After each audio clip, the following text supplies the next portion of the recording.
Western New York's key fighters in the ongoing national opioid epidemic, leaving his seat on the Opioid Settlement Fund Advisory Board.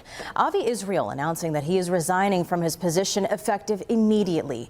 Established in 2022, this board makes recommendations on where to allocate the $2.6 billion awarded to the state in opioid settlement funds. So far, millions have been secured in resources aimed in preventing and treating substance disorders. Well, Israel has dedicated his life to fighting the opioid crisis and helping those battling addiction since the death of his son, Michael, in 2011. Now, in a letter to the board this week, Israel said, in part, "I can no longer in good conscience continue to be a part of the advisory board that endorses elected and appointed leaders of New York State government who do not recognize the urgency with action needed to be taken in this epidemic." The death toll numbers are mind-numbing, and Oasis continues to bog down agencies with bureaucracy, end quote. Now, that crisis claiming the lives of thousands here in New York. Statewide overdose deaths have nearly doubled since 2019. In Erie County alone, 396 people died of an overdose in 2023, the worst year on record for the county. Now, tonight we're hearing from Israel directly as he shares more on his decision to leave and what comes next in his ongoing fight to save the Michaels of the world. I have resigned from my position at the New York State Opiate Settlement. Avi Israel, president of the Save the Michaels of the World, is stepping down from his state board position after 3 years. I was very honored to be appointed by the Attorney General, Letitia James.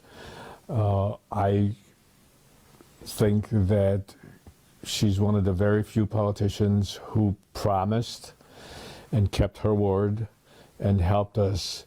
But Israel says he's also frustrated with Governor Kathy Hochul. He says she has not stayed true to her words when it comes to funding. And I blame Oasis and the governor and the whole administration for not providing access. It's time for action. And for me to sit there for 2.5 years and hear nothing but the same lies and the same non-caring answers. I've reached out to the governor's office for a response, but have not yet heard back. Israel says drug overdose in Erie County have gone up 400%. As far as Niagara County, it is rated number 2 in overdose death per capita in New York State. Many Western New Yorkers who struggle with addiction and homelessness rely on the Save the Michaels organization for help. I was on the streets, no place to go and stuff. And every shelter was basically full.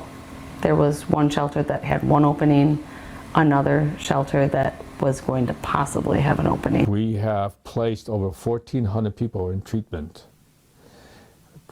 We transported over 6,000 people, whether into treatment, whether for medical or non-medical.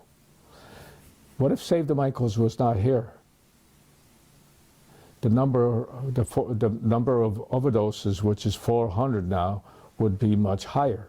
Even though Israel has made the decision to step down, he says he hopes whoever the Attorney General appoints to replace him has a lived experience. They can focus on the black and brown community, because the overdose rates in those communities is way